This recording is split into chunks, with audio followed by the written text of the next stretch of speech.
Courtroom number 2 carried the heavy hush of a place where life-changing decisions were made.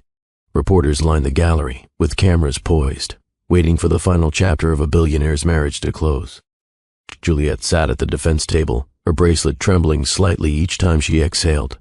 Theodore Maxwell sat beside her, posture straight, jaw set, expression unreadable except for the steady focus in his eyes. Judge Randall lifted his gavel, ready to begin. Lawyers exchanged stiff nods, flipping files open. The clerk cleared his throat and announced, "Final hearing for the Maxwell divorce." Juliet gripped the side of her chair. Theodore adjusted his tie, preparing for the moment he believed would set his future in place. Juliet would soon become Mrs. Maxwell. They had rehearsed this day in their minds for months. Judge Randall leaned forward. This court, boom! The sharp sound echoed as the courtroom doors flew open. Every head turned. Megan walked in, dark hair framing her determined face, one arm wrapped securely around baby Chris. He rested on her hip in a tiny sailor suit, eyes half closed as he fought sleep. The small sound he made, a soft, tired whimper, cut straight through the courtroom noise. Gasps spread quickly. Cameras snapped without hesitation. Even the attorneys paused, unsure of what they were looking at. Juliet's hand flew to her mouth. Theodore blinked once, then again, disbelief settling across his face like lightning striking without warning. Megan stepped forward, shoulders straight, chin lifted with a quiet courage that filled the room. She raised a folded document high enough for the judge to see. Her voice carried across the space without hesitation. "Your Honor, this is Chris. He is Theodore Maxwell's son." The words dropped into the courtroom with the force of a landslide. Reporters whispered frantically, fumbling for better angles. Juliet's knees weakened. She caught herself on the table. Theodore's heartbeat hammered in his chest, each beat louder than the last. Judge Randall slammed his gavel. Order, order. But nothing could stop the shock that had already swept through every corner of courtroom number 2. The intense silence in courtroom number 2 seemed to echo long after Megan's words settled in the air. People were still frozen in their seats, unsure if they had witnessed a confession, an accusation, or the beginning of something even bigger. Juliet's fingers shook as they clung to the edge of the table. Theodore didn't move at all, not a breath, not a blink, as he stared at the child he never expected to see today.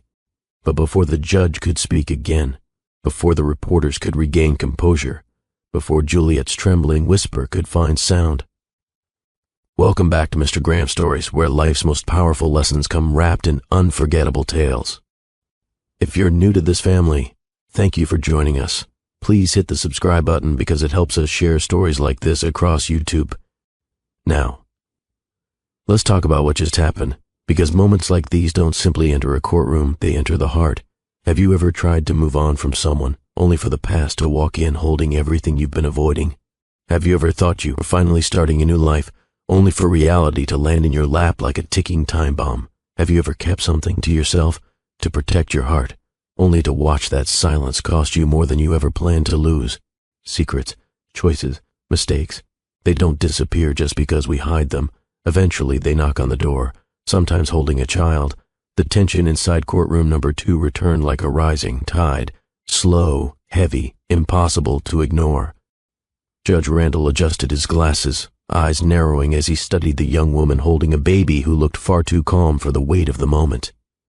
Megan didn't flinch. She stood tall, the folded birth certificate still raised, her other arm wrapped firmly around Chris.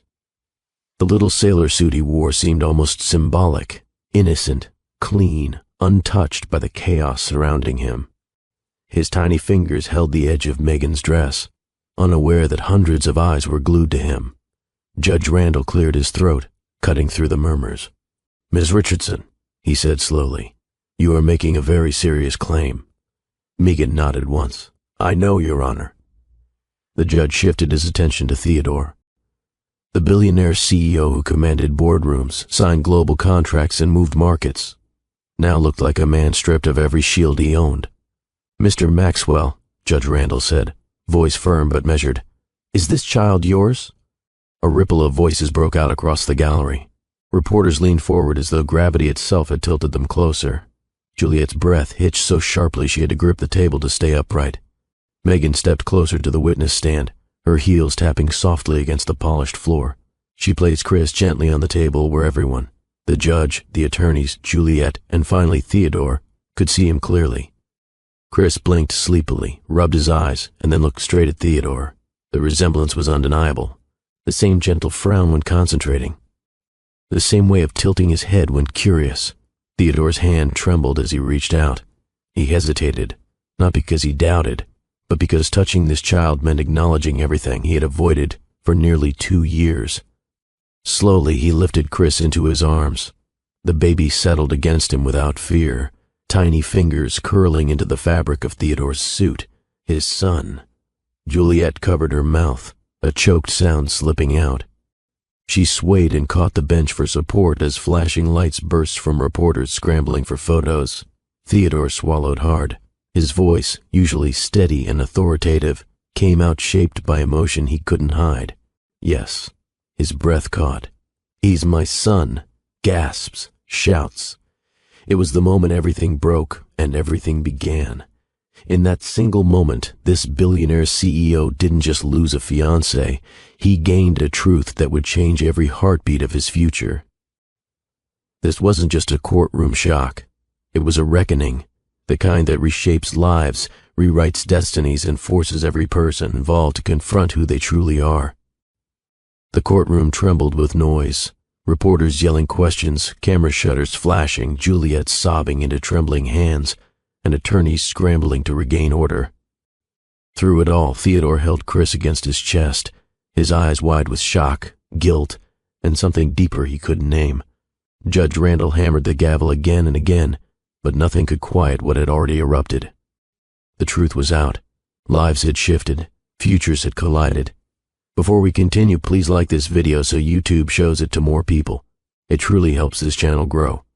Go ahead and tap that like button now. The scene holds on Theodore standing frozen with his son in his arms, a man who built empires now undone by a single whispered truth.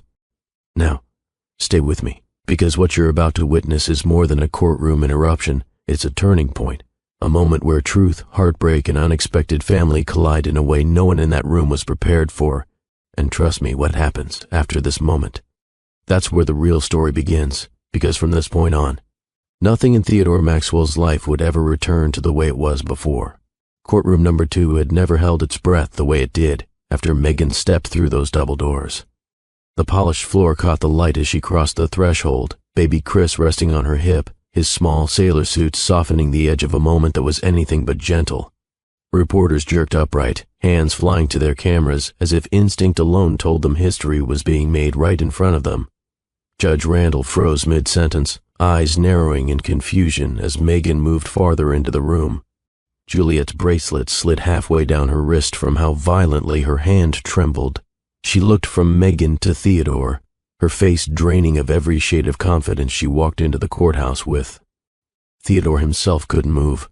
His jaw tightened, eyes sharpening as if the world had just shifted its weight onto his shoulders. And then Chris let out that soft, sleepy whimper, the sound that sliced the air like truth itself. For a moment, only the hum of electricity filled the room, like the courthouse itself needed a second to understand what had just walked in. Megan inhaled deeply, raised the document in her hand, and spoke in the same steady voice from the hook. "Your Honor, this is Chris. He is Theodore Maxwell's son." The room didn't just react, it detonated. Voices erupted from every row, reporters scrambling for angles, lenses stretching forward as if they could pull the truth straight out of Theodore's stunned expression. Juliet swayed so hard she had to grip the table with both hands, her knuckles whitening. Her eyes darted to Theodore, searching, pleading, terrified. Theodore's pulse hammered, his breath slipped shallow and uneven. He had anticipated a clean divorce, a signature, a future he believed was secure. Nothing in his world had prepared him for the weight of a child being placed at his feet in front of the entire city. Judge Randall slammed his gavel. "Order, order in this court." But the reporters could not contain themselves. Security moved in swiftly, creating a barrier between the media and the 3 people now at the center of the storm: Theodore, Megan, and the small boy whose presence had rewritten the day. "Clear the aisle," one officer barked. "Step back from the table," shouted another. Megan walked forward with a courage that came from 2 years of fighting through long nights alone. She adjusted Chris gently, kissing the top of his head before shifting him higher on her hip. Chris blinked at the bright lights and strangers, fingers wrapped around the soft ear of his stuffed bear. Juliet covered her mouth, her breathing ragged. "Theo, tell me this isn't real," she whispered, barely audible over the chaos. Theodore couldn't respond. His eyes were locked on Chris, the tiny dimple in his cheek, the familiar arch of his eyebrows, the way he tilted his head, just like he did when curious. Judge Randall raised his voice. "Miss Richardson, please step forward." Megan did. Security closed the gap behind her, guiding reporters farther back. Juliet's lawyer tried to regain composure, flipping through files as if searching for an escape that didn't exist. Veronica Maxwell, Theodore's ex-wife, sat at the plaintiff's table, frozen in shock but undeniably fascinated. Judge Randall leaned forward. "Miss Richardson, you understand the seriousness of this?" "Yes, Your Honor," she said firmly. "But the truth is standing right here."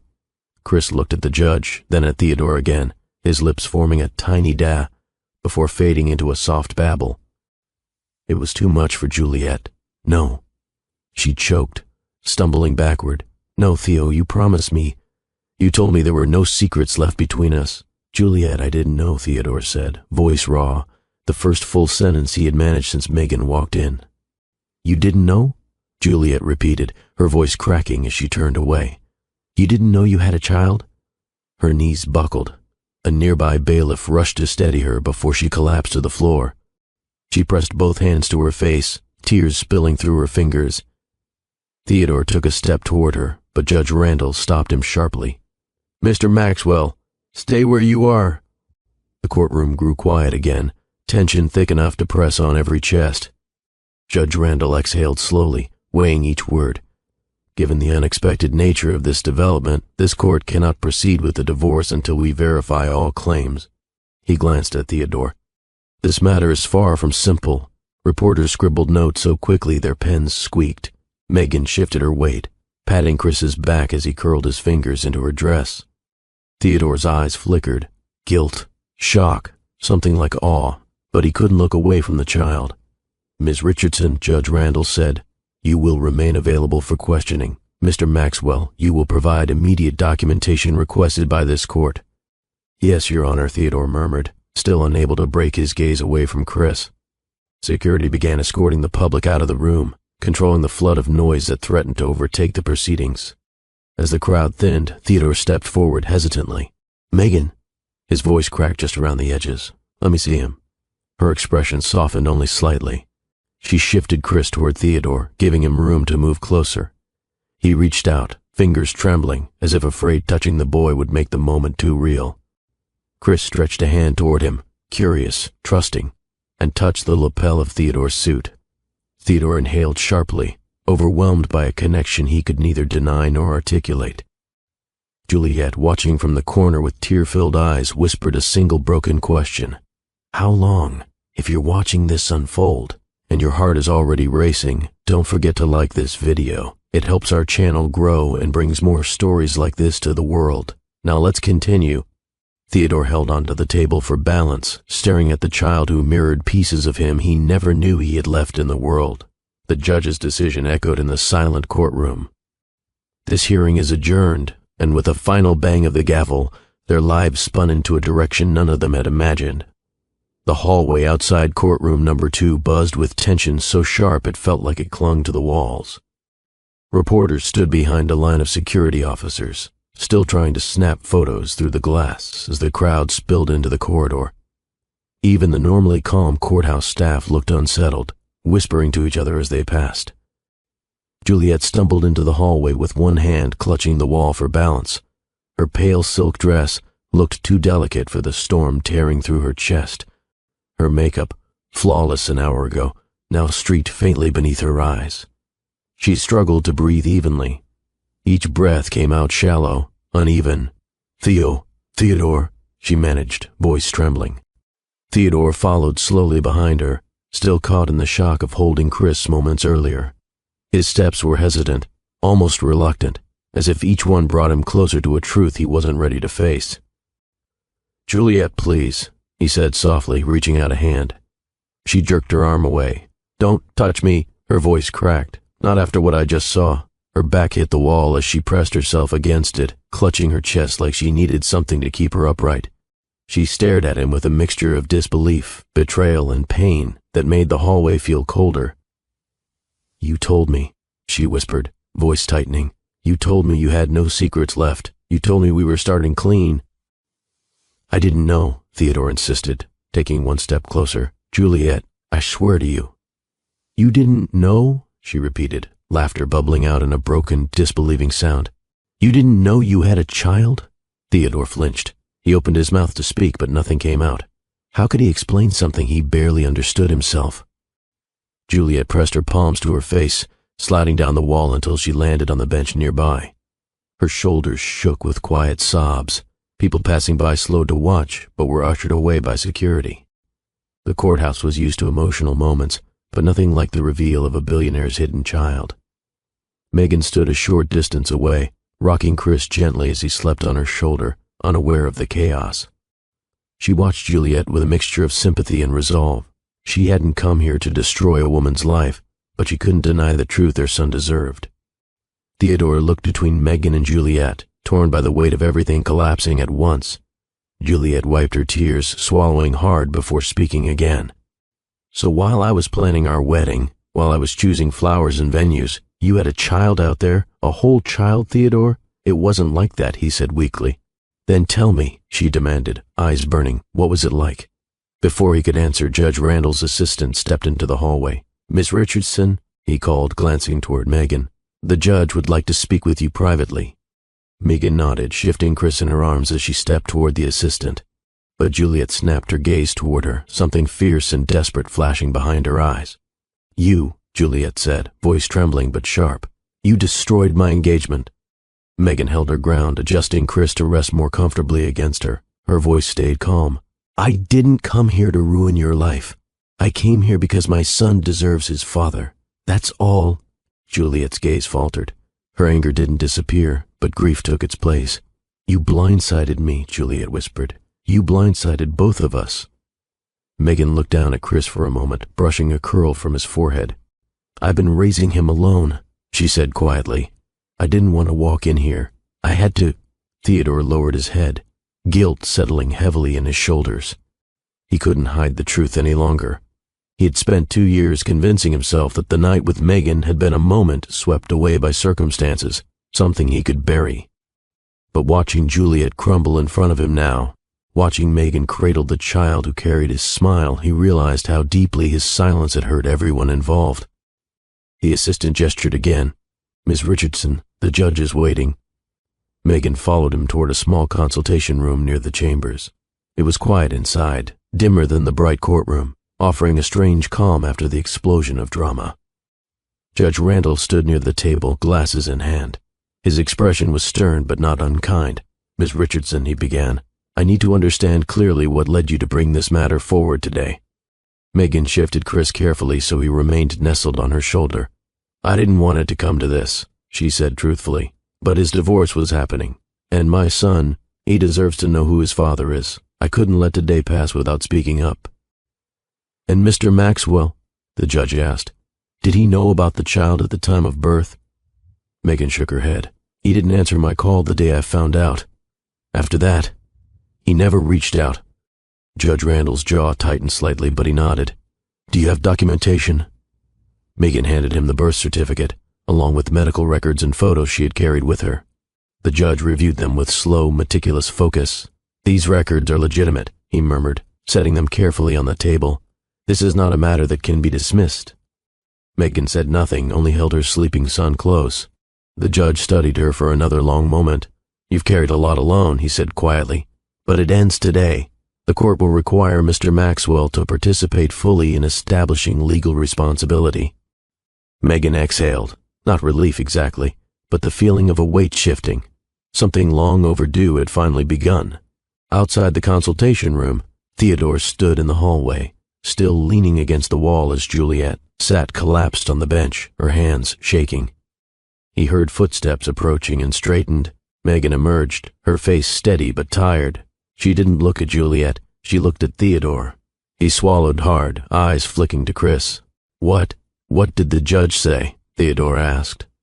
Megan didn't speak for a moment. She simply adjusted Chris, now fully awake and looking curiously between both adults. Then she answered softly, "He said the truth can't be ignored anymore." The words pierced through Theodore's chest. In that moment, something rooted inside him, guilt, responsibility, fear, and something he hadn't allowed himself to feel since seeing his son, the urge to make things right. The hallway outside Judge Randall's chambers had settled into a tense quiet. Reporters had been escorted farther down the corridor, though their cameras still pointed in the direction of the closed courtroom doors like they were waiting for a second explosion.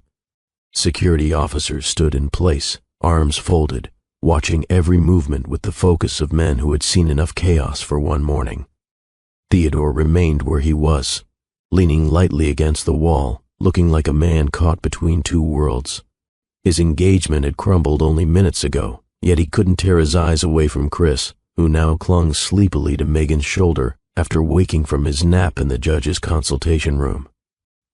Chris blinked at Theodore with that innocent curiosity toddlers possessed, his small hand instinctively reaching for the shiny pen clipped to Theodore's suit pocket. The gesture made something deep in Theodore's chest tighten. He had seen many things in his life: mergers, acquisitions, international deals, rising stock values. But nothing, absolutely nothing, prepared him for the way his own son looked at him. Not fearful, not confused, just open. It softened Theodore in a way he didn't even know was possible. Megan shifted her weight, adjusting Chris so he could settle more comfortably. She watched Theodore carefully, not with hostility, but with the cautiousness of someone who had spent too long expecting disappointment. "Theodore," she said gently, "the judge will contact us later today. This is just the beginning." Her voice carried no accusation, only truth. Theodore inhaled sharply. "Megan," he began, voice uneven, "I need a moment alone with him. Please." The request hung in the air. Juliet, still seated on the bench, wiped her face shakily. She didn't say a word, but her heart seemed to crack louder with every second that passed. Theodore didn't look her way. He couldn't. The damage between them had already been done. Megan held Chris a little closer. "Are you sure?" she asked, her tone gentle but discerning. "Yes," Theodore said, the word leaving him with the weight of a vow. Megan hesitated for the briefest moment, not because she doubted that he was the father. She saw that truth in Chris's very features, but because she had been the only person protecting her child since the day he was born. But when Chris reached for Theodore again, his little hand curling toward him instinctively, that hesitation melted. Megan stepped forward. "All right," she said softly. "You can hold him." She eased Chris into Theodore's arms with a tenderness that startled him. Chris settled against his chest, gripping the lapel of his suit jacket. His warmth, his small weight, his steady breathing. It was real. It wasn't abstract. It wasn't a rumor. It wasn't a maybe. It was his son, his child, a piece of him he had been too afraid to face. Theodore's eyes closed for a moment, as if grounding himself. When he opened them, the world looked different, like someone had wiped away the fog. Chris looked up at him and pressed a tiny palm to his cheek. Theodore's breath caught. "Hey, buddy," he whispered, voice shaking. I'm here." Megan's expression softened despite the heaviness of the day. The sight of Theodore holding Chris, not as a shocked billionaire, not as a man hiding from consequences, but as a father, pulled at something inside her she thought she had buried. Juliet let out a quiet sob from the bench. She rose slowly, hands trembling as she slipped the engagement ring from her finger. The diamond that once symbolized a promising future now felt like it belonged to a story she could no longer stand in. She stepped toward Theodore with quiet dignity. "Theo," she whispered, her voice cracking, "I loved you. I was ready to build a life with you. But I can't stay in something built on silence." Theodore opened his mouth, but Juliet shook her head gently. She had cried enough tears for both of them today. She placed the ring into his free hand, the one not holding Chris. "Take care of him," she said, her voice barely above a breath. "Take care of both of them." Then Juliet turned and walked down the hallway, her figure shrinking with each step until she disappeared around the corner. There was no anger left in her stride now, only heartbreak and acceptance. Theodore stared at the ring in his palm before he closed his hand around it, swallowing hard. He looked up at Megan, eyes heavy with guilt. "I'm sorry," he whispered, "for all of this, for disappearing, for not being there. I convinced myself you didn't want anything to do with me after that night. I was wrong. I handled everything wrong." Megan listened. She didn't interrupt, even though her chest tightened hearing words she never imagined him saying. "Theodore, no," he said quickly, shaking his head. "Let me finish." Chris shifted softly in his arms, gripping his tie now. "I can't go back and fix the years you spent alone," Theodore continued, voice low and raw. "But I promise you this, I'm here now. Not because I'm forced to be, not because the world is watching, but because this is my son, and because you deserve the respect I should have given you from the beginning." Megan exhaled, surprise flickering in her eyes. She hadn't expected this version of Theodore. Not the CEO, not the public figure, but the man beneath all that. A man who finally understood the consequences of the silence he kept. Chris tugged gently at Theodore's tie again, babbling softly. Theodore chuckled, a quiet, almost disbelieving sound, before kissing the top of the boy's head. Megan stepped closer. "We'll figure this out," she said softly. "Together. But one step at a time." Theodore nodded, relief flickering in his features. "Thank you," he murmured, "for giving me that chance." A voice echoed from the end of the hall as security began clearing the last of the reporters. Megan brushed a curl from Chris's forehead and looked Theodore directly in the eyes. "Whatever happens next," she said, "it's for him." Theodore held Chris a little tighter, nodding slowly. Yes, for him, as they began walking toward the exit together, not as enemies, not even as allies yet, but as two parents finally acknowledging the truth. The narrator's voice returned with a gentle closing line for the chapter. Sometimes life collapses in a single moment, but sometimes that same moment becomes the beginning of something new. San Diego's summer sky glowed like a warm lantern the night of the Children's Hospital Charity Gala. Soft waves rolled against the docks behind the Bayside Convention Center, and the building itself shimmered with golden lights. The air carried the scent of sea salt mingled with the faint sweetness of floral centerpieces carried inside by staff preparing for the city's elite. Megan stepped through the staff entrance wearing a simple black dress that hugged her gently without drawing too much attention. She greeted volunteers, handed out instructions, and moved with the calm confidence of someone who always knew how to bring comfort into any room.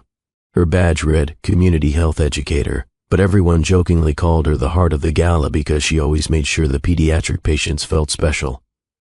She adjusted a plate of hors d'oeuvres on a table and smiled when she spotted a young boy in a wheelchair holding a superhero toy. She crouched beside him. "You look sharp tonight," she said with a playful grin. The boy blushed, twirling the cape on his toy. "I wanted to dress fancy like the heroes on TV." "That," Megan said, tapping his shoulder, "makes you the fanciest of them all." She stood, smoothing her dress just as the ballroom doors opened again, this time for the keynote speaker. A ripple went through the crowd.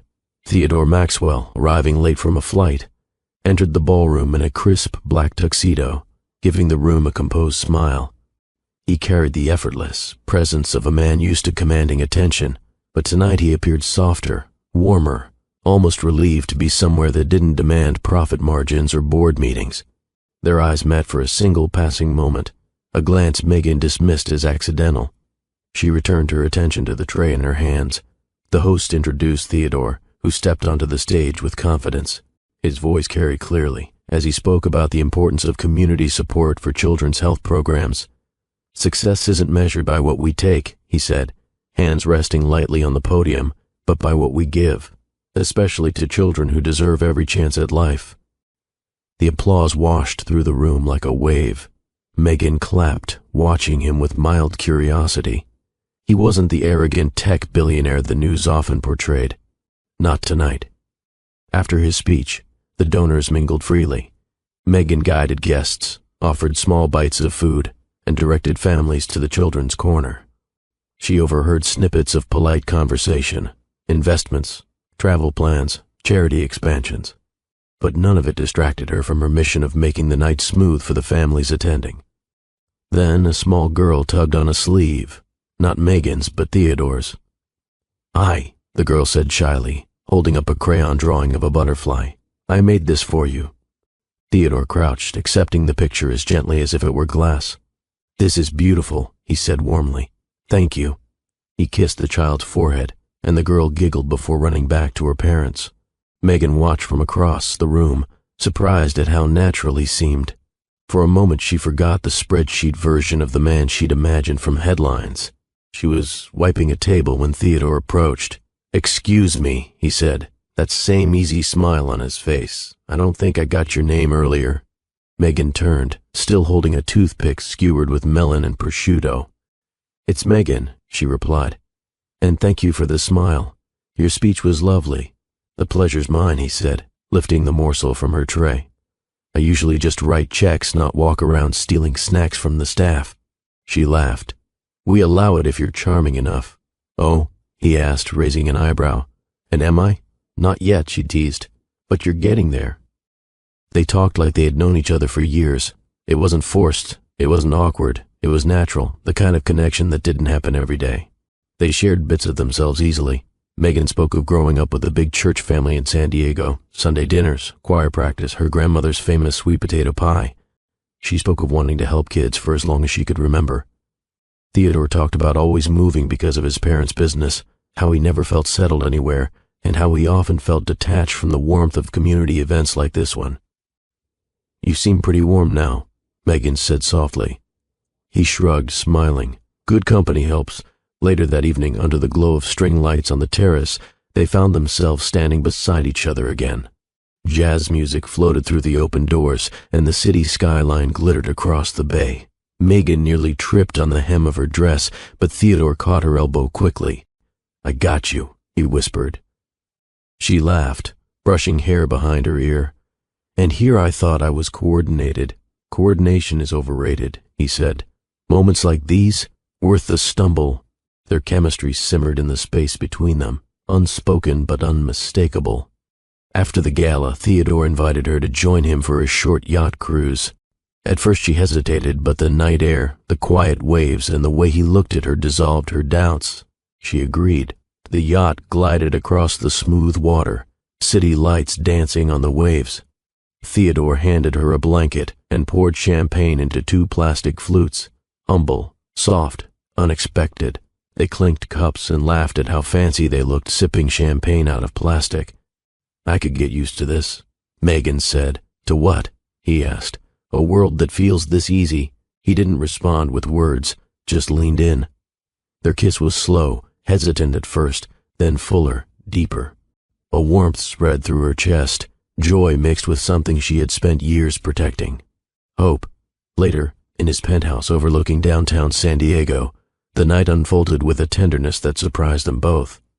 It wasn't rushed. It wasn't careless. It felt like 2 people finding something they didn't know they needed. By morning, she woke to sunlight spilling across the room, and an empty space beside her. On the pillow sat a typed note. "I have to leave, but I will sort everything out."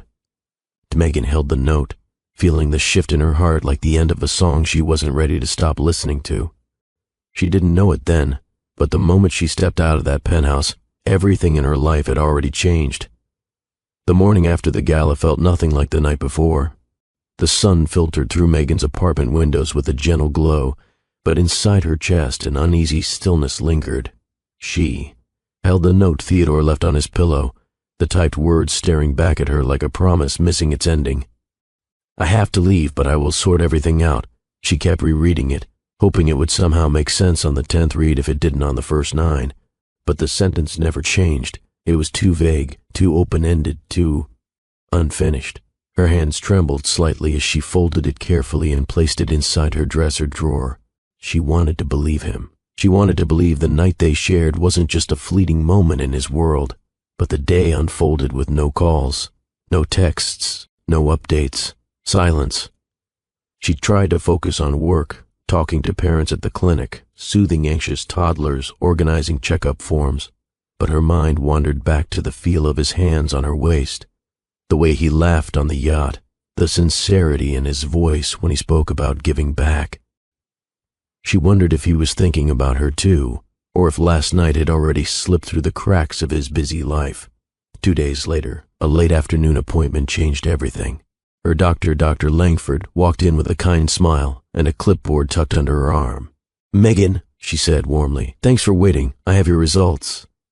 Megan sat straight, trying to read her expression, but all she saw was a level of softness that made her pulse race. "I'll get straight to it," the doctor continued, taking a seat. "You're about 8 weeks pregnant." Megan's breath stalled in her throat. "Pregnant?" she whispered. "Yes," the doctor confirmed gently. "Healthy, early stage, and everything looks normal so far." Megan blinked several times, her heart fluttering with a cocktail of joy and fear. Tears rushed to her eyes before she could stop them. She covered her mouth, a soft sob escaping.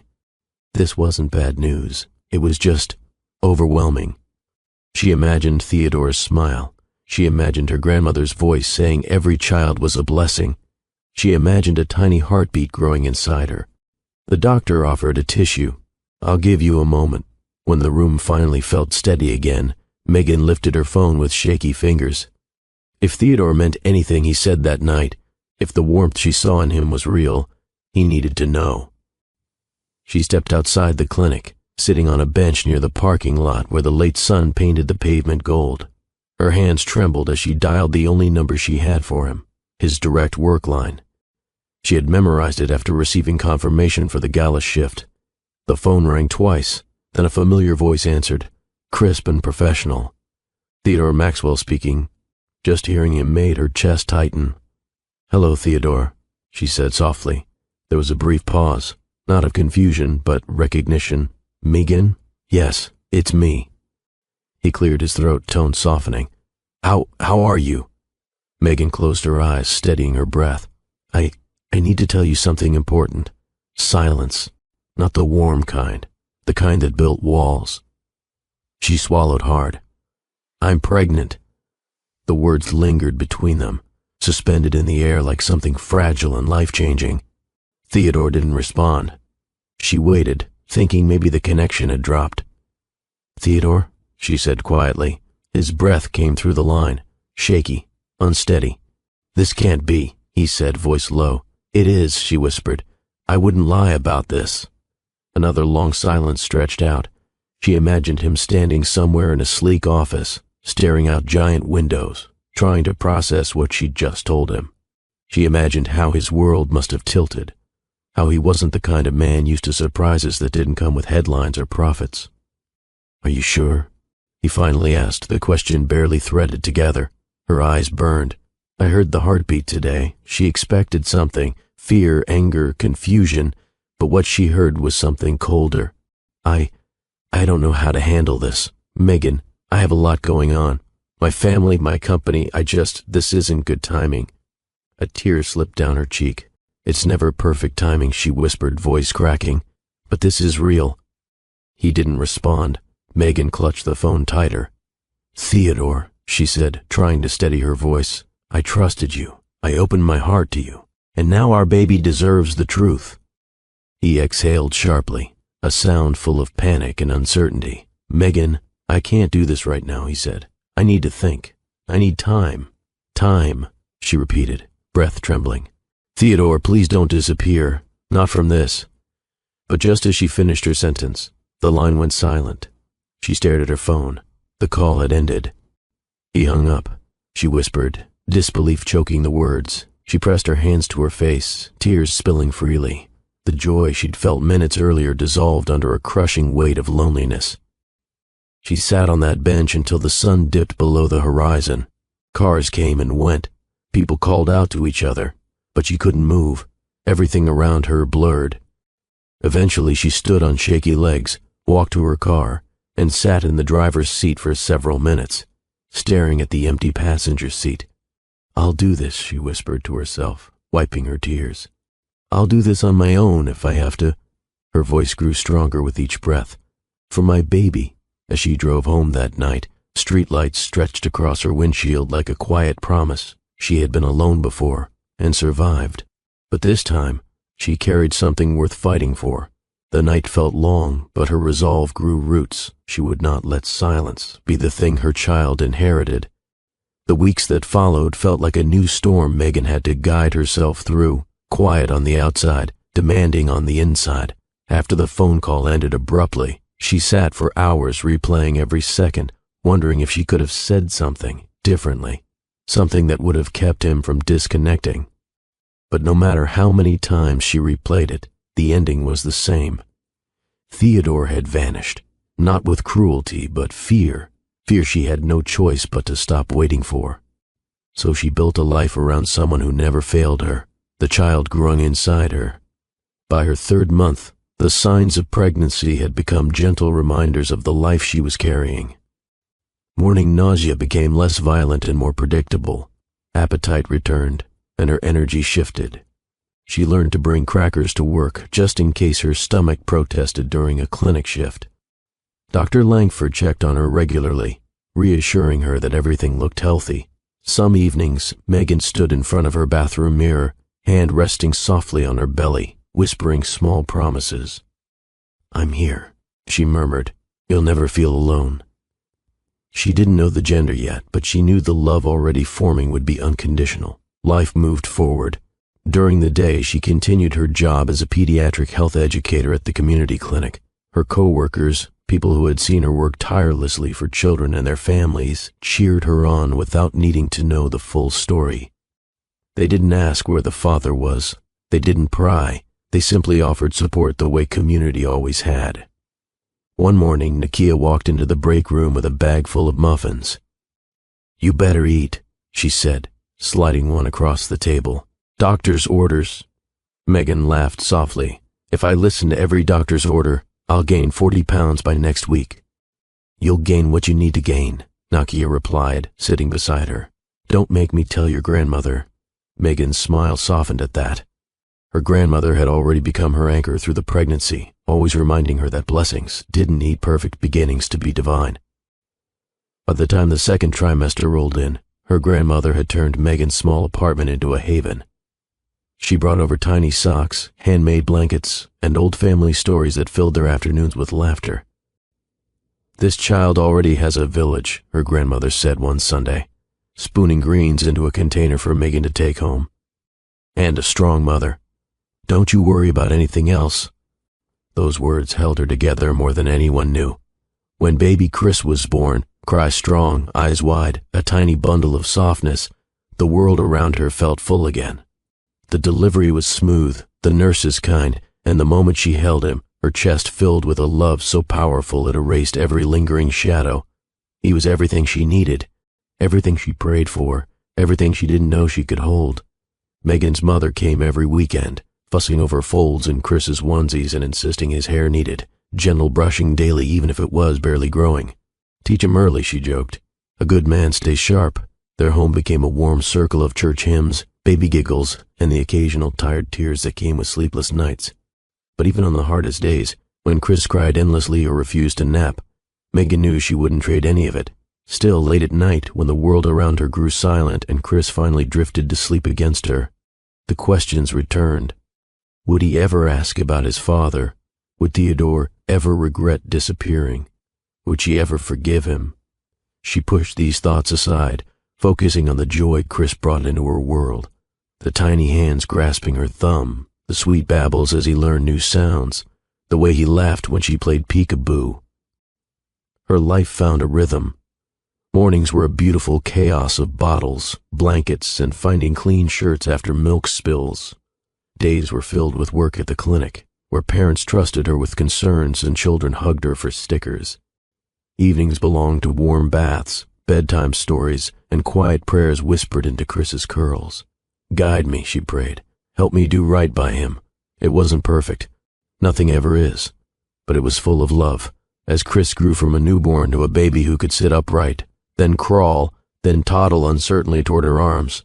Megan felt pride stronger than anything she had ever known.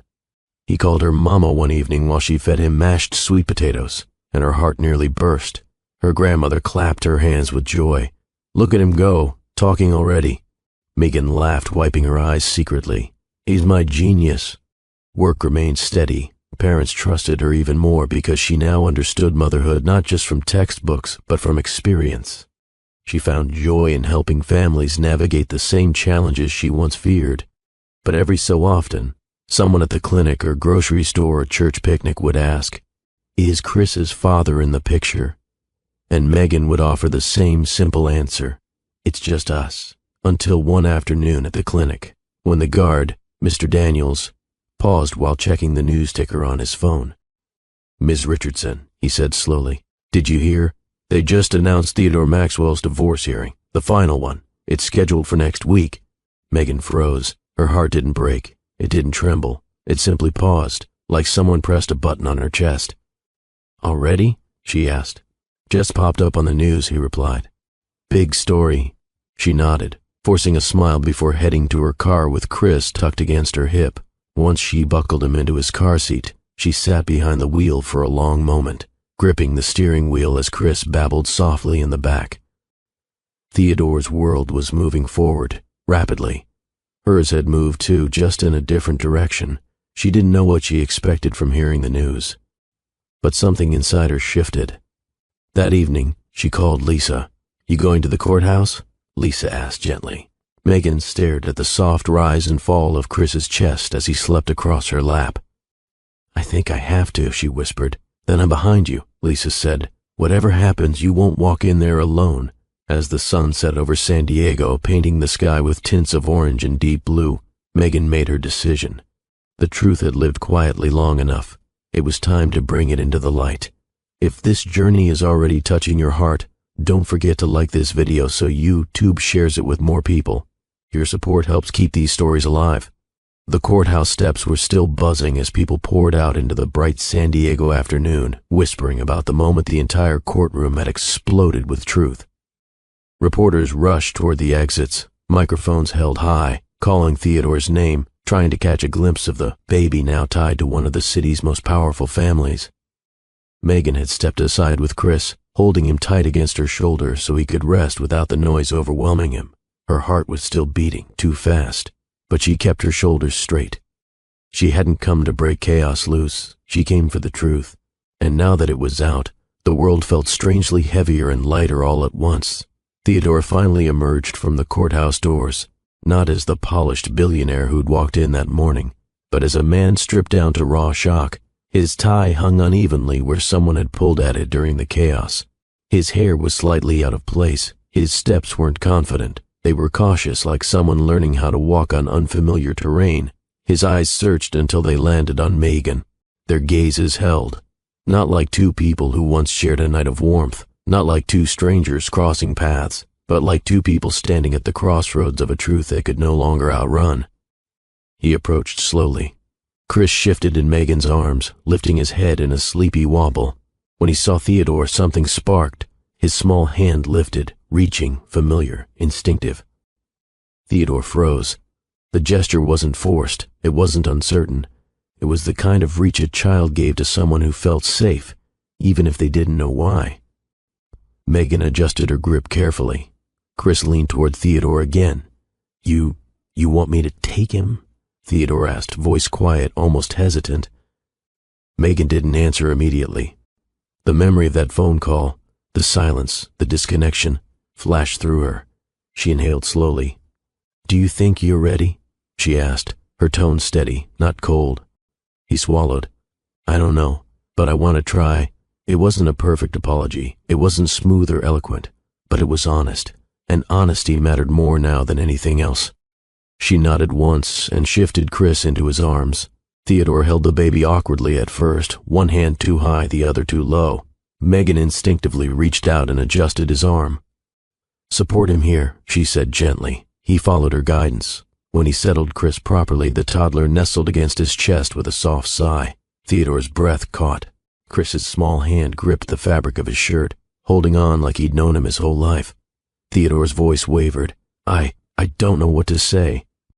Megan crossed her arms loosely over her stomach. "You don't have to say anything right now, but I should." He looked up, eyes unsure. "Megan, I handled everything badly. I didn't listen. I didn't even give you space to explain. I just panicked." She didn't soften. Not yet. He didn't call back. "I know." He looked away, guilt settling into his shoulders. "I thought I was protecting my life. my plans, my stability. I didn't think about how that choice damaged yours." Megan exhaled slowly. The apology wasn't polished, but it didn't need to be. It was real.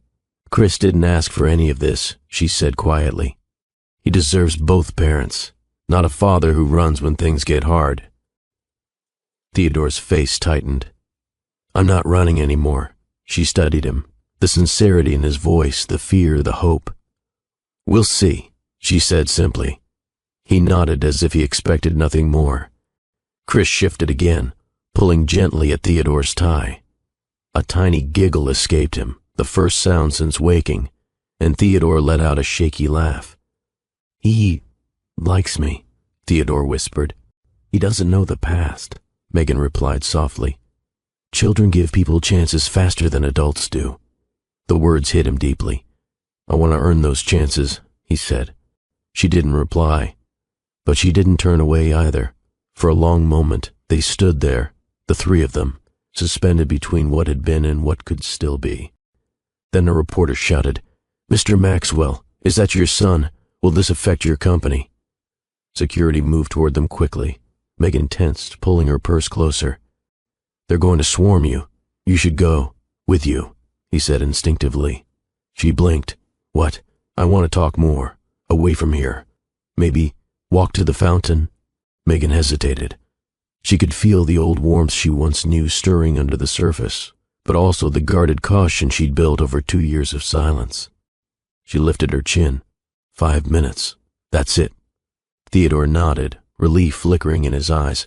He adjusted Chris in his arms, and together they walked toward the quiet fountain at the edge of the plaza. The noise behind them faded into background chatter.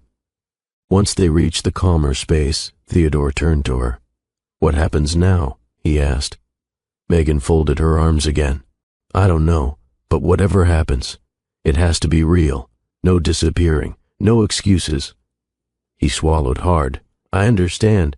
She looked at Chris, peaceful, content against his father's chest. And for the first time since stepping into that courtroom, she allowed herself to feel something she'd been fighting. Maybe the past wasn't finished writing itself. Maybe this wasn't an ending. Maybe, cautiously, painfully, it was the beginning of something new. But beginnings had rules. "You want to be in his life?" she asked softly. "Yes," Theodore whispered. "Then prove it." He nodded, determination replacing uncertainty. "I will." The next morning arrived with a brightness that didn't match the heaviness in Theodore's chest. He stood in front of his bedroom mirror inside his La Jolla penthouse, attempting to knot his tie with one hand while holding Chris with the other. Chris squirmed in his arms, babbling happily, completely unaware of the emotional storm his father had gone through these past 24 hours. "You're not making this easy," Theodore muttered, trying to tighten the knot. Chris responded by tugging at the ends of the tie, giggling loudly. He sighed, but the kind of sigh blended with a chuckle. A new kind of exhaustion, a new kind of chaos, a new kind of joy. Morgan, his assistant, knocked on the open door. "Sir, your meeting starts in 30 minutes. Need me to—" He froze mid-sentence when he saw Chris. Theodore lifted the baby slightly, as if presenting a new company asset. "This is Chris. He's coming with me today." Morgan blinked.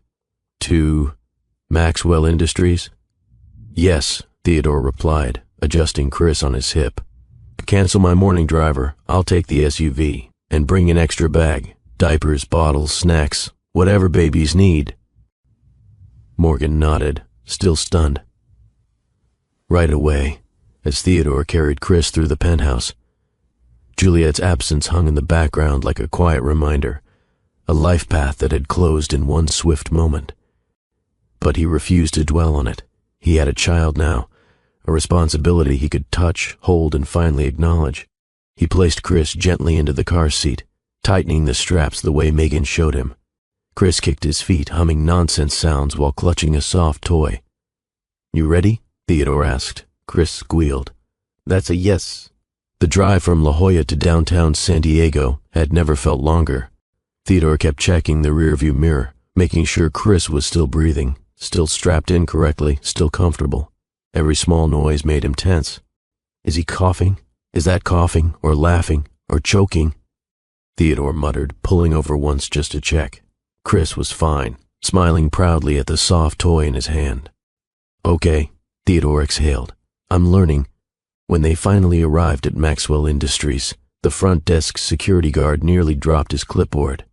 "Mr. Maxwell, is that a baby?" "Yes," Theodore answered calmly. "This is Chris." The guard nodded slowly. Welcome, Chris." Inside the executive elevator, Chris pressed every single button he could reach. The elevator dinged repeatedly as it opened on random floors before closing again. "This is not efficient," Theodore said under his breath. Chris giggled and clapped his hands. When the doors finally opened onto the top floor, several executives stood waiting with tablets and briefing folders. Their rehearsed greetings evaporated the moment they saw Chris. The marketing director gasped. "Oh my goodness, he's adorable." A software engineer whispered, "Look at those cheeks." Chris took this moment to introduce himself with an enthusiastic shriek. "I see you've met my son," Theodore said, adjusting him in the carrier he'd strapped on. The entire hallway fell silent. Son, not child, not the baby, son. The word meant something. They felt it. Theodore walked into the boardroom, ignoring the stunned expressions and whispers. He placed a bottle, a small pack of wipes, and a stuffed toy beside his laptop before sitting down. Chris settled into his lap like a tiny CEO in training. The chief financial officer cleared his throat. "Shall we begin?" "Of course," Theodore said.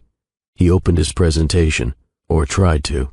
Chris slapped the keyboard with both hands, zooming the file to 800% and flipping the screen upside down. The room erupted into laughter. Theodore froze for a moment, then sighed. "This is not a standard business day." One of the directors leaned forward. "He's making it the best one we've had all quarter," they proceeded.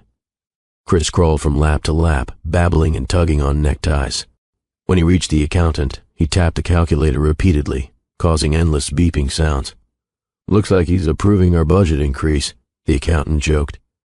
Halfway through the meeting, Chris attempted to climb onto the conference table. Theodore pulled him back, gently, whispering, "No table diving today," which only made Chris burst into laughter again.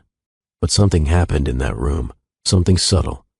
As Chris charmed each person, the sterile boardroom softened. The executives who normally hid behind spreadsheets and charts leaned forward, smiling, laughing, engaging. And Theodore watched all of it with a strange warmth swelling inside him. He'd spent years believing leadership was about distance, perfection, control. But today, leadership felt like letting people see him as human. When the meeting ended, Denise, a young developer with a shy smile, approached him. "He's incredible," she said, brushing a tiny crumb from Chris's cheek. "You look different today, sir." "Different?" he asked. "Happier," she replied, like someone who finally found something they lost. He didn't respond, but her words stayed with him. Just before leaving, Theodore ducked into his office. He placed Chris on the sofa with two soft toys. The toddler entertained himself easily, kicking his legs and babbling as he explored the cushions. Theodore watched him, really watched him, the shape of his smile, so similar to his own baby pictures. "I should have been here from the start," he whispered. Chris looked up, lifted a toy, and tossed it toward him. It bounced off Theodore's leg. "That's fair," he said with a small laugh. "I probably deserve that." He sat on the floor beside his son, loosening his tie, letting his guard fall away. "You're going to change me," he murmured, and for once he didn't fear the change. He embraced it. When the workday ended, he lifted Chris into his arms and walked through the lobby. Employees waved at the baby. Some even took quick pictures, not of gossip but of pure delight. Theodore carried his son outside, buckled him into the SUV, and sat behind the wheel with one lingering thought. Tomorrow, he had to face Megan again. Not as the man who ran, not as the CEO who hid behind power, but as a father learning how to build something real. The morning fog lifted gently off the San Diego coastline as Megan stood outside the little seaside cafe she'd visited with her family since childhood. Its wooden sign swung softly in the breeze, the smell of pancakes and warm syrup drifting into the air. Chris rested on her hip, humming a playful tune as he squeezed the tiny stuffed bear he carried everywhere. Today was different. Today Theodore was coming. Megan didn't know what to expect, not from him, not from her family, and not from her own heart. She only knew that this breakfast needed to happen. If Theodore truly wanted a place in Chris's life, her family had to see him for themselves. She glanced toward the parking lot, nervousness tingling in her chest. The SUV pulled in quietly. Theodore stepped out wearing a light button-down shirt, sleeves rolled, casual but still unmistakably polished. He hesitated before closing the car door, taking a breath as if bracing himself for judgment. Then he saw Chris. A smile fought its way into his expression before he could stop it. Chris reached both arms toward him, bouncing excitedly. Megan swallowed. "You ready for this?" "No," Theodore admitted honestly, "but I'm here." She appreciated that answer more than he knew. He lifted Chris effortlessly. The toddler squealed in delight, gripping Theodore's collar before babbling something that sounded like da-da-da. Megan stiffened slightly, not ready to process that. But Theodore's eyes missed it. Inside the cafe, her family was already gathered around a long table near the window. The sunlight filtered through, casting a warm glow over plates piled with biscuits, bacon, and fruit. Her mother sat at the head of the table, adjusting silverware as if preparing for battle. Nakia waved enthusiastically. "There he is, the mysterious man." Megan gave her a look. "Behave. No promises," Nakia whispered back, smirking. The cafe was cozy and familiar, with chalkboard menus and the low hum of morning conversations. When Theodore stepped inside, every eye at the table turned toward him. He froze, just briefly, then straightened his shoulders. Megan's mother stood slowly. Her judgment was not harsh, but observant, sharp, the kind that evaluated a person's character in seconds. "You must be Theodore," she said. "Yes, ma'am." He shifted Chris slightly, offering a nervous smile. "Thank you for having me." She studied him a moment longer. Then her expression softened. Not much, but enough. "Well," she said, "any man holding my grandbaby that securely deserves at least a seat at the table." Laughter rippled around them, easing the tension. Theodore exhaled as if he'd passed his first exam. They sat. Chris went straight into Megan's mother's arms, babbling proudly as if showing off his da-da-da trick. She kissed his cheek and rocked him gently before setting him into the high chair beside her. "So," Nakia began, leaning forward with a mischievous grin, "Mr. Maxwell, you survived a courtroom explosion yesterday and still showed up for breakfast." "That's impressive." Theodore chuckled nervously. "I figured facing family was easier than facing reporters." Nakia raised her brows. "Oh, honey, you've clearly never faced a black mama with questions." The table erupted in laughter. Megan hid her smile behind a sip of orange juice. Her mother placed a plate of eggs in front of Theodore. "Eat. You look like you've been running through life without food." "Thank you," he said earnestly. I haven't had much of an appetite lately." "That's what guilt does," Nakia muttered under her breath. Megan shot her a look. "I said behave." "What?" "I'm just saying," Nakia whispered. Theodore didn't flinch. Instead, he nodded. "She's right." The honesty caught Megan off guard. Her mother folded her hands. "Tell us what you plan to do now." Theodore met her gaze directly, not with bravado, but sincerity. "I want to be a father to Chris. Not when it's convenient, not when it's easy. Every day. I can't change the past, but I can take responsibility now." Megan's mother didn't respond immediately. Instead, she passed Chris a piece of cut-up pancake. The toddler clapped as the syrup stuck to his fingers. "Words are easy," her mother finally said. "Consistency isn't." "I know," Theodore replied quietly, "but I'm ready to show up." Nakia leaned in again. "So if Chris wakes up at 2 a.m. screaming, you're showing up then too?" He nodded. "Yes. What about when he gets sick? I'll be there. When he throws food at your face?" "That already happened," Theodore said, wiping syrup from his sleeve. Laughter spread through the table again. Even Megan cracked a smile she didn't intend to show. The breakfast continued with unexpected ease. Her aunt asked questions about his work schedule. Her mother asked about his upbringing. Nakia peppered him with playful jabs until he loosened enough to tease back. The tension melted as Chris banged a spoon rhythmically on the table, contributing his own commentary. At one point, Megan glanced sideways and saw Theodore watching Chris eat, eyes soft, almost disbelieving. She whispered, "You okay?" He nodded, just proud. Something warm flickered in her chest. As plates emptied and coffee cups refilled, her family began sharing stories, embarrassing stories about Megan's childhood, including the time she tried to bake cookies with salt instead of sugar. She cried for 2 hours, Nakia added, laughing. Megan groaned. Why is that still a story? Theodore leaned toward her. So you cried over cookies. Don't judge me. I'm not, he said softly. I'm learning, and somehow. Those 2 words meant more than a dozen apologies. When breakfast ended, her mother hugged Theodore. Your mistakes don't erase your chances, she whispered. But don't waste the new ones. He swallowed hard. I won't, ma'am. Outside, the ocean breeze brushed their faces as they walked toward the parking lot. Chris was back in Theodore's arms, patting his chest with contentment. Megan stood beside them, folding her arms gently. I didn't expect you to survive my family, she joked lightly. I barely did, he replied, but I'm glad you invited me. She looked at the way Chris curled into him, peaceful and trusting. Maybe, just maybe, there was room for hope. If this journey has touched your heart, don't forget to like this video. It helps more people find these powerful life stories. The morning sun shone bright over them, 3 people navigating something fragile, something new, something possible. The morning after the seaside breakfast arrived with the kind of quiet that made Megan pause at her kitchen window. The sky stretched wide and pale blue, sunlight reflecting gently across the neighborhood rooftops. She could still hear echoes of yesterday, her family laughing, Chris banging a spoon, and Theodore watching their son with a look she'd never seen on him before. A look of possibility. Now she stood with Chris on her hip, diaper bag packed, waiting in her living room as Theodore's SUV pulled into the parking lot below. Chris squealed instantly. Da-da-da! Megan sighed softly. We'll talk about that nickname later, she murmured, but she couldn't deny the way it tugged at her heart. A knock sounded, firm, familiar, but tentative. She opened the door. Theodore stood there holding a small backpack decorated with cartoon animals. I bought him a few things, just in case. She tried not to smile. You didn't have to.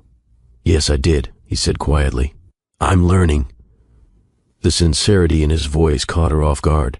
She stepped aside, and he entered slowly, eyes scanning the cozy living room filled with baby blocks, picture books, and the faint scent of lavender detergent. Chris reached for him immediately. Theodore lifted him into his arms, still slightly awkward but far more confident than before. Chris tapped his cheek and giggled. So, Megan said, adjusting her keys, ready for your first full co-parent morning? He took a shaky breath. I think so. I want to be. She nodded. Let's start small, a walk around the park, then maybe the grocery store, and you'll handle the stroller today. The stroller, he repeated like someone preparing for battle. Parents filled the walking path, moms pushing strollers, dads chasing toddlers, grandparents tossing breadcrumbs at pigeons. Children's laughter floated in the air like music. Megan handed Theodore the stroller. Here, strap him in. It took him 3 tries. Strap too loose, strap too tight. Strap stuck behind Chris's leg. Finally, Chris sat properly, kicking his feet excitedly. Success, Theodore declared. Megan smirked. Barely. They walked together down the path, the stroller wheels squeaking faintly. For a few minutes, neither spoke. The silence wasn't hostile.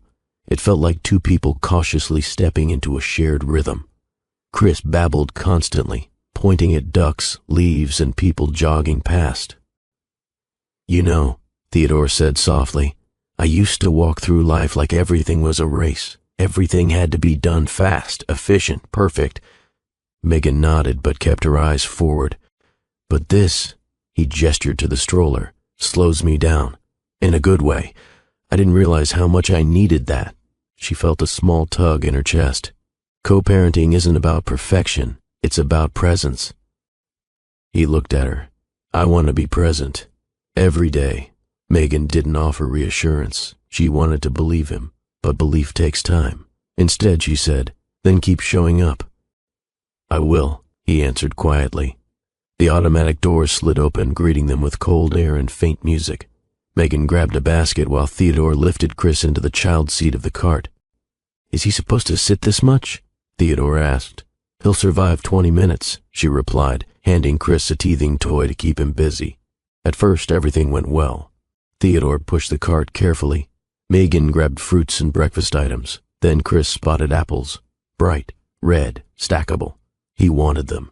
Chris smacked both hands on the cart handle and shouted, "Da-da-da! Ah!" Theodore panicked. He wants the apples. What do I do? Calm down, Megan said, holding back laughter. Give him one to hold. Theodore handed Chris an apple. Chris threw it. It rolled dramatically across the floor. An older man looked startled. Theodore's face turned red. I'll get it. He chased the apple through a maze of carts while Chris squealed with delight. When he returned, apple rescued, Megan was laughing for real now. Welcome to parenthood. It's messy. His cheeks softened. Messy I can handle. They continued down the aisle, and somehow the awkwardness between them began to melt. Not completely, but enough to show this could work. Back at her apartment, Megan set Chris on the floor with toy cars while she unpacked groceries. Theodore crouched beside the toddler, teaching him how to roll the cars across the carpet. Chris giggled, crawling after each one. You're good with him, she admitted. He didn't look up. I'm trying. I know that doesn't erase the past. It's not about erasing the past, she said softly. It's about rewriting the future. Theodore slowly lifted his head. Their eyes met, a quiet moment suspended between them. Thank you for letting me try, he whispered. Megan didn't respond immediately. She sat beside them, picking up a toy car and rolling it gently across the carpet. This is what parenting looks like, she said. Small moments that build trust. He nodded. Then I'll protect every one of them. For the first time, she believed he meant it. Theodore stayed for lunch. Nothing fancy, just grilled cheese sandwiches and cut fruit. Yet he treated it like the most important meal he'd ever had. Chris sat in his high chair, making energetic attempts to feed himself. Half the food ended up on the tray. The other half ended up on Theodore's shirt. Megan laughed. You'll need a stain remover.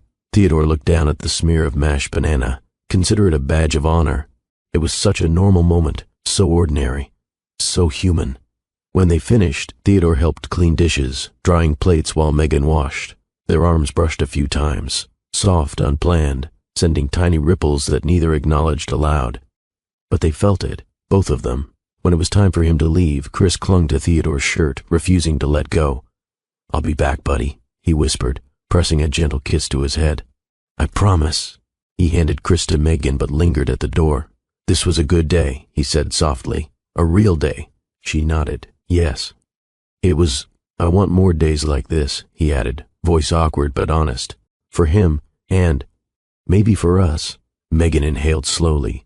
One day at a time, he accepted that answer with a small smile. As he walked down the stairs, Chris crawled to the window, pressing his hand against the glass and watching him go. Megan picked him up, holding him close. Maybe, she whispered into Chris's curls, this time, things can unfold the right way. The sky over San Diego dimmed into warm streaks of gold and soft orange when Theodore arrived at Megan's apartment for his evening time with Chris. The air carried the coolness of late afternoon, and as he walked up the stairs, he felt something unfamiliar stir in his chest, a mix of hope, fear, and something deeper he hadn't allowed himself to feel in years.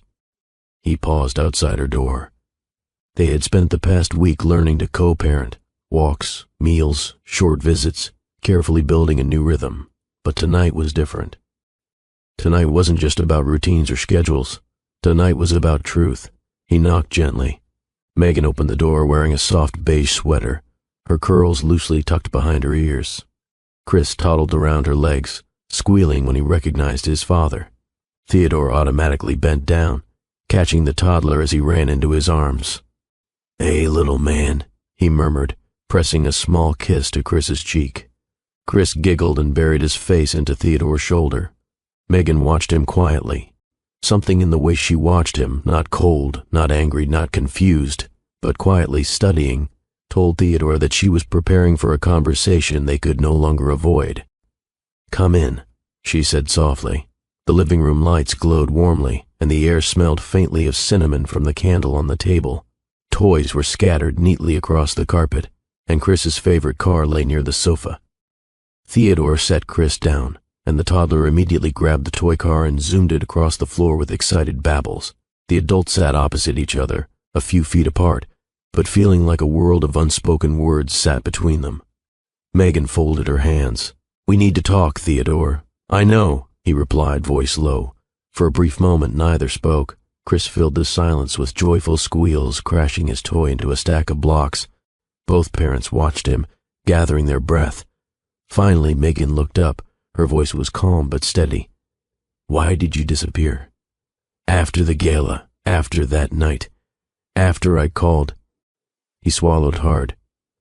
"I've replayed that call in my head 1,000 times, and I still hate the way I handled it. But you didn't just handle it badly," she said. "You abandoned us."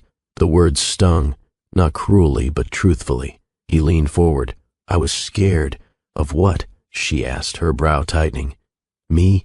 No," he said immediately. "Of myself." Megan blinked, thrown off by the honesty. Theodore exhaled slowly. "You saw a version of me that didn't exist anywhere else. Not in my company, not in my home, not even with Juliet." He clasped his hands together, shoulders tense. "At the gala, on that yacht, with you, I wasn't the CEO. I wasn't the man people expected me to be. I was just me. And I liked that feeling so much it terrified me." Megan's throat tightened. She hadn't expected that. He continued, "When you told me you were pregnant, I panicked. Not because I didn't want the baby, but because I didn't believe I was capable of being the kind of father you needed me to be." Megan looked down at her lap, blinking back the sting in her eyes. "I wasn't raised in a warm home," Theodore whispered. "Love wasn't something we practiced. Responsibility meant money, authority, control, but connection." He laughed softly, without humor. "That was never part of the blueprint." She looked up slowly. "That's not an excuse." "I know," he said. "It's the truth, a truth I should have faced sooner." A quiet settled between them, the kind that happens when two people finally stop running from the conversation they've avoided for years. Then Chris lifted his car high above his head, dropped it intentionally, and yelled, "Dada!" Both adults froze. Megan blinked. Theodore swallowed hard. Chris toddled to him, tugging his pant leg as he repeated, smiling wide, "Dada!" Theodore's chest cracked open. Emotion hit him so fast his breath stuttered. He leaned down, scooping Chris into his arms, and the toddler wrapped his little arms around his father's neck, as if it were the most natural thing in the world. Theodore closed his eyes. A single tear escaped, then another. He pressed his forehead gently against his son's hair. "Hey, buddy," he whispered, voice breaking. "I'm here." Megan's breath caught. She had never seen him like this. Not in a gala room, not in a courthouse, not during CO parenting moments. This was a man unraveling in the quietest, most honest way possible, breaking open not from pain but from love he'd never allowed himself to feel. When Theodore lifted his head again, tears streaked down his face. He didn't hide them. "I don't deserve that word yet," he said, voice rough, "but I want to.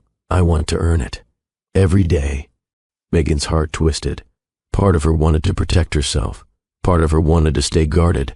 Part of her wanted to believe him. But another part, the part that remembered the warmth of his hands on her waist at the gala, the way he held her gently that night, the note that hinted at a man struggling more than he admitted, softened. She wiped her cheek with the back of her hand. "I was angry at you for a long time. You had every right to be. I raised Chris alone. Every milestone, every night he cried, every doctor visit." She inhaled shakily. "But I never wanted to erase you. I just needed you to care." He leaned forward. "I care now. I care so much it scares me again, but I'm not running this time." Chris patted his father's face with both hands, giggling. Theodore laughed through the tears and pulled him closer. "You saved me, little man. You don't even know it." Megan watched them, watched her son touch a part of Theodore that no money or success had ever reached. She didn't reach across the couch. She didn't kiss him. She didn't do anything grand. She simply whispered, "We can try again." Not as a couple, not yet, but as two people who want what's best for him. Theodore nodded immediately. "I can handle that. I want that." Their eyes met, not full of romance, not yet, but full of something stronger. Chris nestled between them, babbling as if he approved. And for the first time in a long time, Megan allowed herself to feel something she had buried. Hope. The days following their emotional conversation unfolded more gently than Megan expected. Nothing dramatic happened. No sudden confessions, no sweeping gestures, no promises rushed into existence. Instead, something quieter grew, a rhythm, a real one, the kind that didn't need to be forced, polished, or named, only lived. It began on a Tuesday morning when Theodore knocked on the door at exactly 9 a.m. holding a small stack of children's books instead of a briefcase. Chris squealed and crawled toward him before Megan even reached the door.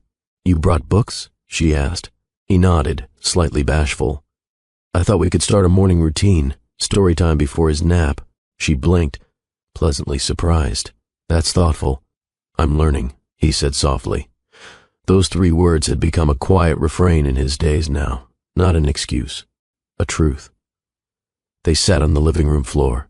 Chris nestled into the crook of Theodore's arm while Megan sat beside them, watching the scene unfold.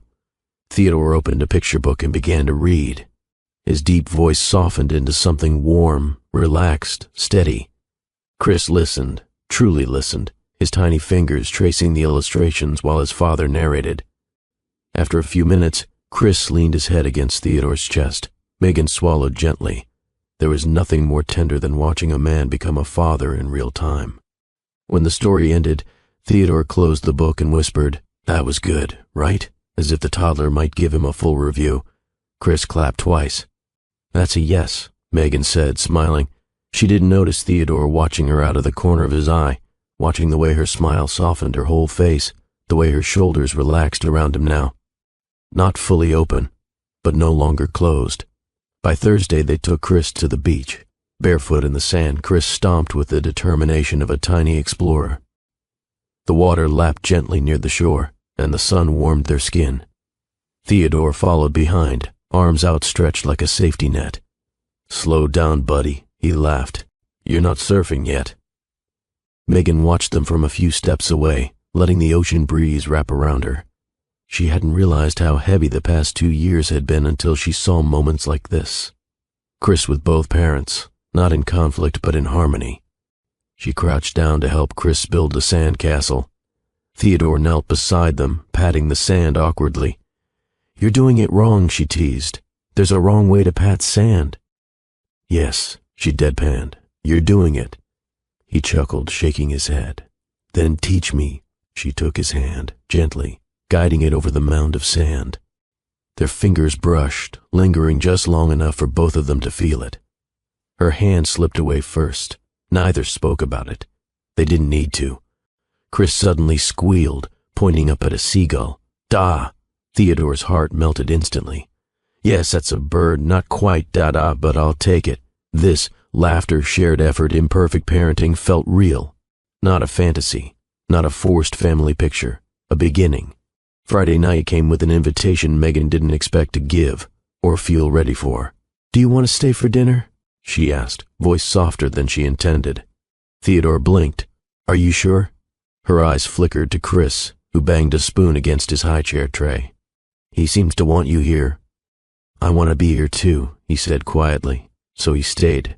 Megan cooked pasta with sautéed vegetables, and Theodore stood nearby, trying not to burn the garlic bread. "You're watching it too closely," she teased. "It won't cook faster out of fear." "I disagree," he said, turning the slice over dramatically. "Bread is sensitive." She laughed, a real laugh, warm enough to fill the kitchen. They sat at the table like it was the most natural thing in the world. Chris kicked his feet while eating pieces of soft noodles. Theodore helped wipe his hands. Megan poured juice. At one point, Chris leaned toward Theodore and placed a small noodle in his father's hand. "He's sharing with you," Megan said, touched. Theodore stared at the noodle as if it were a priceless gift. "This is an honor." She shook her head, smiling. "You're dramatic. It's an important noodle," he insisted. Chris giggled, dropping another noodle onto Theodore's lap. Dinner took twice as long with all the giggles, spills, and tiny interruptions, but neither adult minded. For once, time didn't feel rushed. It felt right. Later, when dishes were washed and Chris was getting sleepy, Megan settled him in her lap with a warm blanket. Theodore sat beside them, close but respectful, watching as the toddler's eyes fluttered. Megan hummed softly, an old lullaby her mother used to sing. Theodore leaned slightly toward the sound, something inside him softening. "He loves your voice," he whispered. Chris's tiny hand gripped her sweater. "He loves yours too," she replied softly. "You don't hear it the same way, but he reacts to you. He knows you." Theodore swallowed the rising emotion. "That means everything." Megan looked down at Chris, then at Theodore, at the man who used to be a stranger to parenthood, now sitting next to her with a longing he didn't try to hide. A quiet truth formed in her chest. He was changing, and she could feel herself changing too. Not blindly, not foolishly, but carefully. Healing wasn't linear. But this felt like the first easy breath after years of holding her lungs tight. When Chris finally fell asleep, Theodore stood slowly. "I should go," he whispered. Megan nodded, walking him to the door. At the doorway, something paused between them. "Today was good," he said softly. "Really good." "It was," she admitted. "I'd like more days like this." Her voice dropped to a whisper. "So would I." Theodore stepped out, offering a small smile that reached his eyes.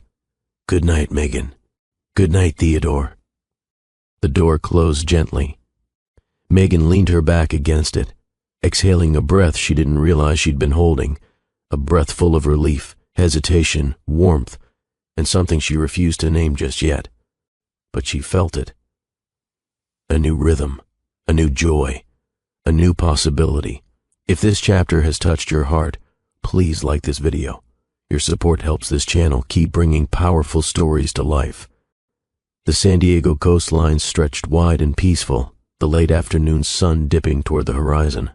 Golden light brushed the sand, turning each grain into something soft and warm. The waves rolled in gentle rhythms as if blessing the evening with calm. Megan walked barefoot along the beach, the hem of her sundress brushing her calves, while Chris toddled in front of her, chasing the foam that fizzled across the shore. Theodore stood a few steps back, holding a picnic basket and watching them. Something inside him tightened, not in fear, but in recognition. For years he had measured his life in contracts, deadlines, board meetings, and shareholder calls.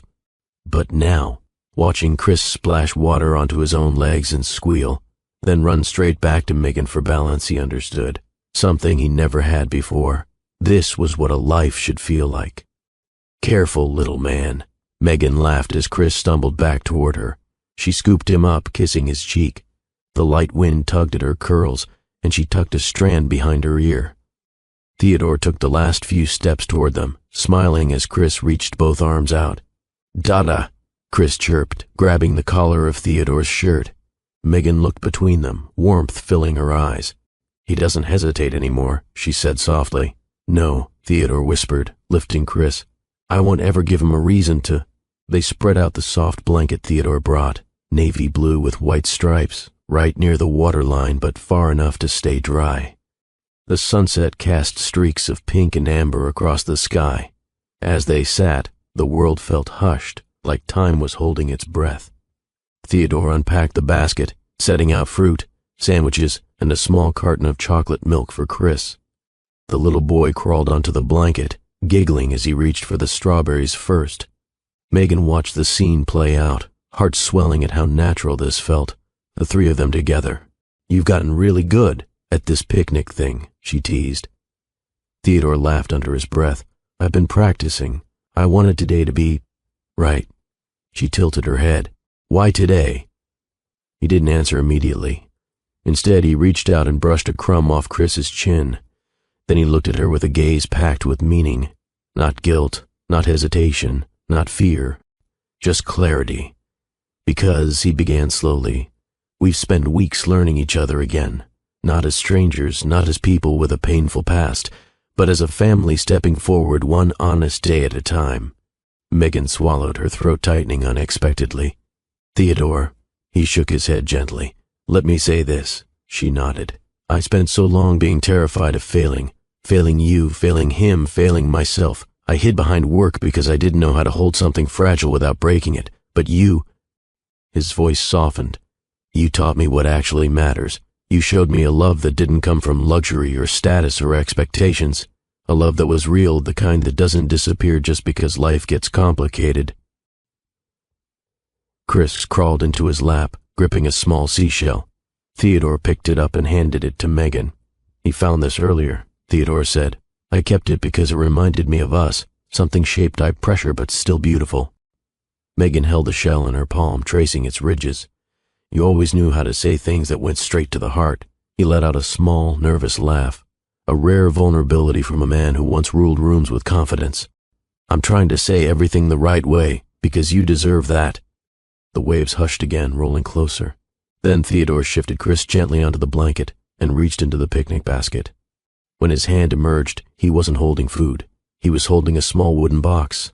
Megan's breath hitched. Theodore, he sank to one knee, not dramatic, not loud, but deeply sincere. The setting sun framed him in soft gold as he took her hand. Megan, he said, voice steady but overflowing with emotion, the day you walked into that courtroom, everything inside me changed. Not because of fear, but because seeing you there holding Chris, I realized that the life I had been chasing was empty without the two of you in it. Her lips parted, but no sound came out. I can't undo the past, he continued. I can't erase the hurt I caused, but I can build a future that honors every truth we've learned, every step we've taken, every moment we've fought through. I love you. I love our son, and I want to spend my life proving that to both of you. He opened the wooden box. Inside was a simple, elegant gold ring, classic, real, heartfelt. Megan Richardson, he whispered, will you marry me? Chris, sensing the shift, clambered into Megan's lap and clapped his hands together, his giggles filling the quiet air. Megan's eyes glossed with tears she couldn't hold back. The weight of everything, heartbreak, resilience, rebuilding, landed all at once, but it didn't overwhelm her. It felt like release, like a new door opening. Yes, she breathed, her voice trembling yet certain. Of course, yes. Theodore closed his eyes briefly in relief, placing the ring gently on her finger. Megan leaned forward, pulling him into a soft, tearful embrace while Chris squeezed both of them, babbling happily. Under the deepening sky, the three of them held on to each other, a family no longer broken but rising. The waves moved around them, steady and reassuring, as if marking the beginning of something whole. Their future had just changed shape, and it was brighter than any of them had ever imagined. The celebration began the moment Megan opened the door to her apartment that evening. Warm light spilled from every corner of the living room, where family and church friends had already gathered, filling the space with laughter, familiar scents, and the kind of joy that could only come from people who had prayed for this moment long before it arrived. Look at them, someone cheered as Theodore and Megan stepped in with Chris perched on Theodore's hip. Oh, honey, that ring is sparkling, another woman shouted from near the dining table, waving a fan dramatically. You said yes. I knew God was working on this. Megan's mother nearly danced in place before rushing over. The room buzzed with life, a little chaotic, a little loud but full of heart. Platters of fried chicken, cornbread, sweet potato rolls, peach cobbler, and fresh-cut fruit covered the table. Gospel music played softly from a speaker in the corner. Children ran around playing tag. Aunties crowded near the kitchen, whispering and pointing playfully at Theodore as if he couldn't hear them. That warmth, that vibrant black community energy, where love was cooked, spoken, sung, and lived, wrapped around the whole evening. Megan's mother hugged her daughter tightly, then pulled back to wipe a tear. You deserve every ounce of happiness, baby girl, she whispered, cupping her cheek. Megan nodded, overwhelmed. Thank you, Mama. Then her mother turned toward Theodore, giving him the kind of look only a protective mother could deliver. Firm, intentional, full of meaning. You better take good care of my daughter and grandson, she said. No disappearing acts, no running from blessings. Theodore straightened his posture, holding Chris a little closer. I promise you, he replied softly. I won't ever run again. Something in his voice made her expression soften.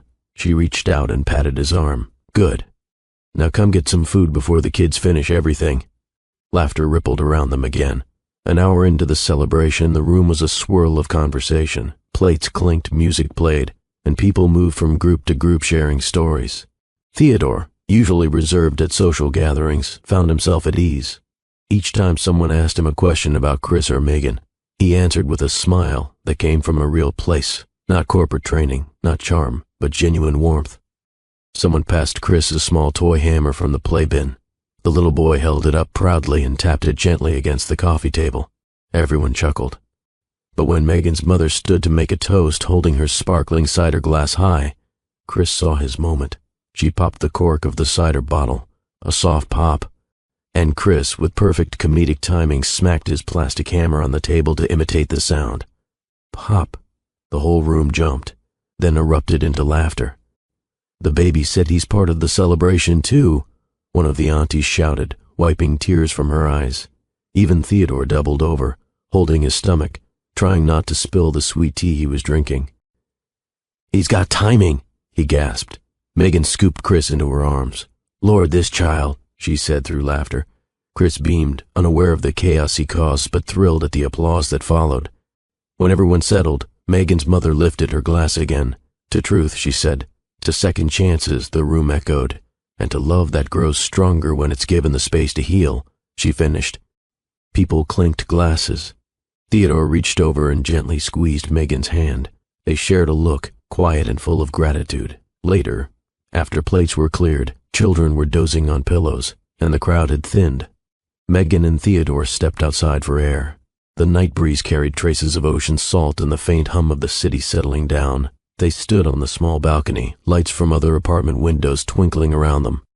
The moon hung low, washing everything in silver. Megan leaned against the railing, letting her shoulders relax. "Tonight felt good," she said quietly. Theodore stepped beside her, fingers brushing hers. "It felt right," he replied. "Being with your family, seeing Chris in the middle of everything, watching you laugh." He paused, searching for the right words. "It reminded me how much I almost lost." "You're here now," Megan said. "That's what matters." He looked out toward the distant shoreline. "I used to think strength was about controlling everything, but the strongest moments I've ever lived, they happened when I let go of fear." Megan turned to him. "And the most healing moments I've lived came when I allowed myself to hope again." He exhaled softly, the tension of past months melting from his expression. "You know," Megan added with a quiet smile, "I was scared earlier today, scared of rushing into something. But when I saw you on one knee, I didn't feel fear. I felt peace." Theodore reached for her hand, intertwining their fingers. "I want our future to be built on that. Peace, honesty, family." She rested her head on his shoulder. "We're learning. All of us." Chris peeked from inside the apartment, rubbing his eyes and holding the toy hammer loosely in his hand. "Dada," he murmured sleepily. Theodore lifted him gently. "Come here, buddy." Chris curled against his chest with a soft sigh. Megan watched them, father and son, bonded now in a way she once feared would never happen, and her heart filled to the brim. "We're really doing this, huh?" she whispered. "We are," Theodore said. One day at a time, the three of them stood together on the balcony, wrapped in moonlight, wrapped in hope, wrapped in something new and steady. Something that felt like home. Morning sunlight drifted across the shoreline, painting soft ripples on the quiet waves. The sand was cool beneath their feet, still damp from the night tide. Megan walked slowly, letting her toes sink into the smooth surface while Chris toddled ahead, leaving tiny footprints beside her own. Theodore followed closely, carrying Chris's little beach bucket and a towel slung over his shoulder. The world felt peaceful in a way that didn't need explanation, the kind of peace that settles in after long storms when the heart finally believes that joy can stay. Chris squealed as a small wave rolled toward him. Megan hurried forward, laughing. "Not too close, sweetheart," she called, scooping him up before the water reached his ankles. Theodore joined them, brushing a curl from Chris's forehead. "He's ready to swim before he can pronounce half his words," he joked. Megan smiled. "Runs in the family, apparently. Someone else I know dove headfirst into big decisions." He chuckled quietly, taking her hand. "And someone else saved me from drowning in old habits." There was no tension now, no lingering uncertainty, only a growing certainty that the three of them were exactly where they were meant to be. They continued walking, letting Chris wiggle down again so he could chase a stray seashell. A group of joggers passed by, offering warm smiles when they noticed the toddler's excited babbling. Nearby, a family flew a bright red kite that dipped and spun in the gentle wind. The world seemed full of simple joy. Theodore watched Chris explore, stopping to examine every pebble and shell. He notices everything, he said softly. Megan nodded. He gets that from you. Observant, curious. Maybe, Theodore said, his voice warm, but he gets his heart from you. She looked at him, touched by the sincerity in his expression. He'd grown into fatherhood, with determination, fumbling at first, learning fast and never giving up. There was a steadiness to him now that hadn't existed before, something shaped by choosing love over fear. Chris held up a broken shell proudly. Mama! Megan crouched beside him. That's beautiful, baby. Theodore bent down too. Can I see? Chris placed it in his palm, and Theodore held it as gently as if it were complete. Still special, he murmured. Megan glanced at him, recognizing the meaning beneath the words. Everything can be made whole, she said. Their eyes met. For a moment, the sound of waves faded as the weight of their journey. The courtroom, the distance, the rebuilding, gathered in the space between them. Then it softened into gratitude. They settled on the same navy blanket Theodore had used during the proposal. It now felt like part of their story, a small symbol of a turning point. Megan set out sandwiches, apple slices, and juice boxes, while Theodore helped Chris settle with his toys. Chris giggled as he tried stacking small sand molds. Every time he toppled them, Theodore lifted him under the arms and spun him gently, earning a squeal of delight. You're really good at this, Megan said as she passed Theodore a sandwich. He took it, smiling. I'm learning, and I'm enjoying every second. She lay back on the blanket, closing her eyes briefly as the sunlight warmed her skin. When she opened them, she saw Theodore watching her, not with uncertainty, but with a deep, calm affection. What? She asked softly. He shook his head. I'm just grateful. For this, for you, for him. Megan's heart swelled, not because he spoke perfectly, but because every word sounded honest. As Chris played beside them, Theodore reached for Megan's hand. You know, he began quietly, I used to think love was supposed to be flawless, easy, predictable. He paused. But real love, it requires courage and honesty, and trying again even when you're afraid. Megan listened closely. I made mistakes, he continued. Mistakes that hurt you, mistakes that left you carrying burdens alone. But I want to spend the rest of my life making sure you never carry anything alone again. Not your fears, not your dreams, not our son's future. She squeezed his fingers. We've both grown, she said gently. Pain changes you, but healing changes you too. He nodded. And I want to choose healing. Every day. With you. She leaned forward and kissed him, a soft, meaningful kiss that tasted of new beginnings and quiet certainty. When they pulled apart, Chris climbed into their laps, wrapping his small arms around both their necks. Their laughter intertwined with the sound of waves. Family, real, whole, and unbroken, was settling into place.